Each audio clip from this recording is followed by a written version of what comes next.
सूत्र काल। उत्तर वैदिक काल के अंत तक वैदिक साहित्य अत्यंत व्यापक एवं जटिल हो चुका था। अतः एक व्यक्ति के लिए संपूर्ण साहित्य को कंठस्थ कर सकना असंभव था। फलस्वरूप वैदिक साहित्य को अछूते बनाए रखने के लिए उसे संक्षिप्त करने की आवश्यकता हुई। इसी आवश्यकता की पूर्ति के लिए सूत्र साहित्य का प्रणयन हुआ। इसमें अधिक सामग्री कम शब्दों में पिरो दी गई, जिससे वैदिक साहित्य को कंठस्थ कर सकना सरल हो गया। सर्वप्रथम वैदिक साहित्य का विभाजन 6 अंगों में किया गया। इन्हें वेदांग कहा जाता है। ये है शिक्षा, सूक्त, उच्चारण शास्त्र, कल्प, कर्मकांडी विधि, निरुक्त, शब्दों की व्युत्पत्ति का शास्त्र, व्याकरण, छंद तथा ज्योतिष। इन सभी का उद्देश्य वैदिक साहित्य का संरक्षण, उनकी व्याख्या तथा उसे व्यवहारिक प्रयोग के लिए उपयोगी बनाना था। सबसे महत्वपूर्ण सूत्र ग्रंथ भाषा संबंधी है। ये शिक्षा, शब्द, निरुक्त तथा व्याकरण आदि विषयों का निवारण प्रस्तुत करते हैं। इसी प्रकार के ग्रंथों में यास्क का निरुक्त तथा महर्षि पाणिनि की अष्टाध्यायी प्रमुख है। यास्क का निरुक्त क्लासिकल संस्कृत गद्य का सर्वप्राचीन ग्रंथ है, जबकि अष्टाध्यायी वेदोत्तर संस्कृत साहित्य की सबसे प्रारंभिक रचना है। पाणिनि का समय ईसा पूर्व 5वीं सदी के मध्य का माना जाता है। दूसरे सूत्र ग्रंथ कल्प नामक वेदांग से निकलते हैं। इसका वर्गीकरण 3 भागों में किया गया है। श्रौत्र सूत्र, इसमें यज्ञ विधि विधानों का विस्तार से चर्चा मिलती है। गृह सूत्र, इसमें गृह कर्मकांडों यज्ञों जिसका अनुष्ठान गृहस्थ के लिए आवश्यकता का विवरण प्रस्तुत करते हैं। धर्म सूत्र, इसमें राजनीति विधि एवं व्यवहार से संबंधित विषयों का प्रतिपादन किया गया है। प्रमुख सूत्रकारों में गौतम, बौधायन, आपस्तंभ, वशिष्ठ आदि के नाम से विशेष रूप से उल्लेखनीय है। सूत्रकालीन सभ्यता सामान्यतः 7वीं या 6वीं शताब्दी ईसा पूर्व से लेकर 3री शताब्दी ईसा पूर्व तक का समय सूत्रकाल कहा जा सकता है। सूत्रों में गौतम धर्म सूत्र सबसे प्राचीन माना गया है। श्रौत सूत्रों के विषय में नितांत कर्मकांडी होने के कारण ऐतिहासिक दृष्टि से महत्वपूर्ण नहीं है। गृह और धर्म सूत्रों का गृहस्थ और सामाजिक जीवन में संबंध होने के कारण अधिक ऐतिहासिक महत्व है। इन दोनों में अनेक बातें समान हैं। अंतर केवल यही है कि जहाँ गृह सूत्र गृहस्थ जीवन के नियमों का विस्तार से वर्णन करते हैं, वहाँ धर्म सूत्र में ये नियम संक्षेप में दिए गए हैं तथा धर्म पर विशेष बल दिया है। प्रोफेसर हॉपकिंस ने सूत्रों के विधि साहित्य के विकास में प्रथम चरण बताया है। गृह सूत्रों का विषय धर्म सूत्रों की अपेक्षा सीमित है, क्योंकि वे केवल व्यक्ति के गृहस्थ जीवन एवं कर्मकांडों का वर्णन करते हैं, परंतु व्यक्ति के परिवार, कौटुंबिक जीवन एवं परिवार से संबंधित सूक्ष्माति सूक्ष्म बातों का जितना विस्तृत वर्णन इसमें मिलता है, वह विश्व के किसी भी साहित्य में प्राप्त होना दुर्लभ है। मनुष्य के गृहस्थ जीवन में जन्म से लेकर मृत्यु तक संपूर्ण कर्तव्यों तथा कर्मों का निर्देश गृह सूत्रों में हुआ है। यहाँ हम विभिन्न सूत्रों में वर्णित सामाजिक, आर्थिक तथा राजनीतिक दशा का संक्षेप में उल्लेख करेंगे। पहला है सामाजिक जीवन।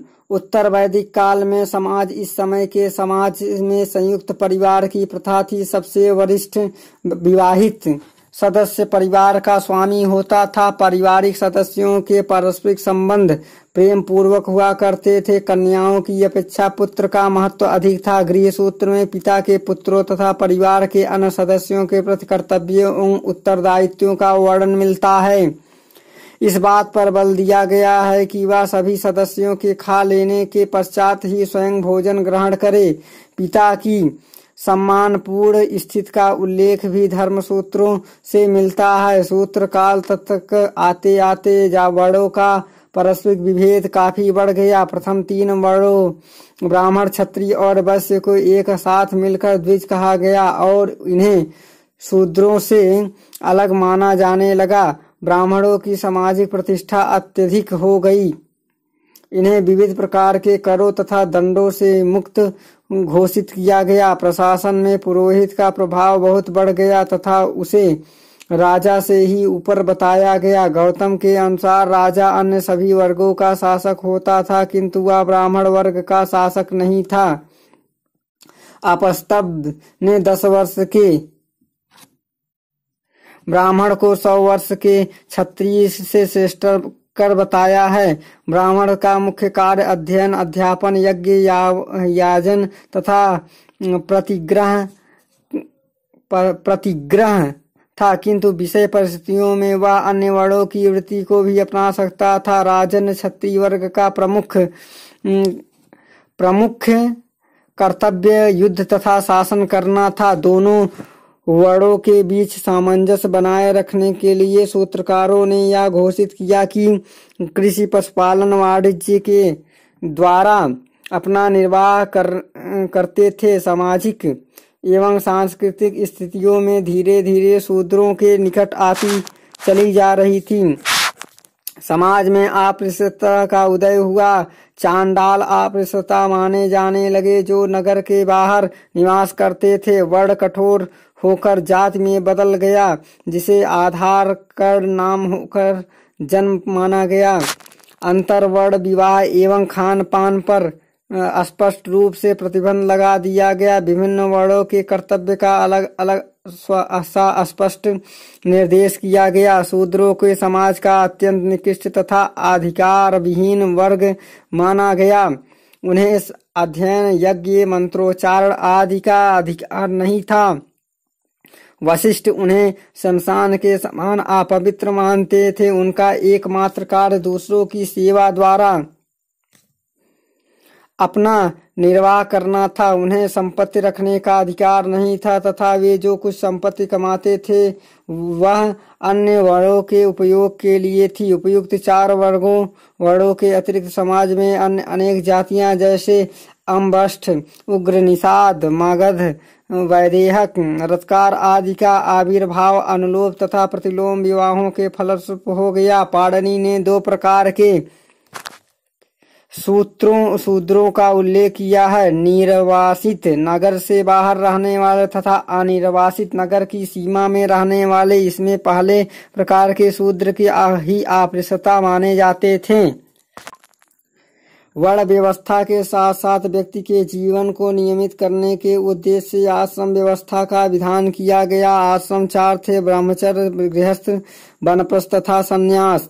आश्रम व्यवस्था का उद्देश्य प्रवृत्ति एवं निवृत्ति के आदर्शों में समन्वय स्थापित करना भी था।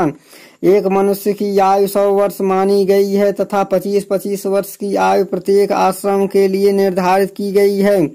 आश्रमों में नियम पूर्वक पालन कर बल दिया गया। गृहस्थ आश्रम में अनेक स्मारक का भी विधान किया गया। स्मारक व्यक्ति की शुद्धि के लिए आवश्यक समझे जाते थे। संस्कारों की संख्या के विषय में सूत्रकारों में मतभेद है।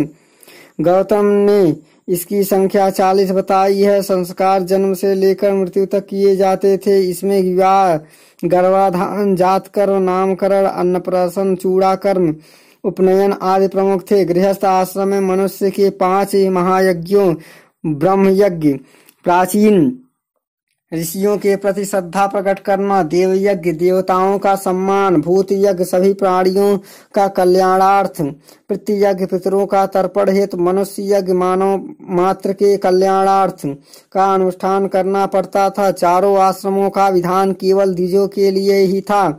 शूद्रों तथा स्त्रियों के लिए गृहस्थ आश्रम बताया गया है।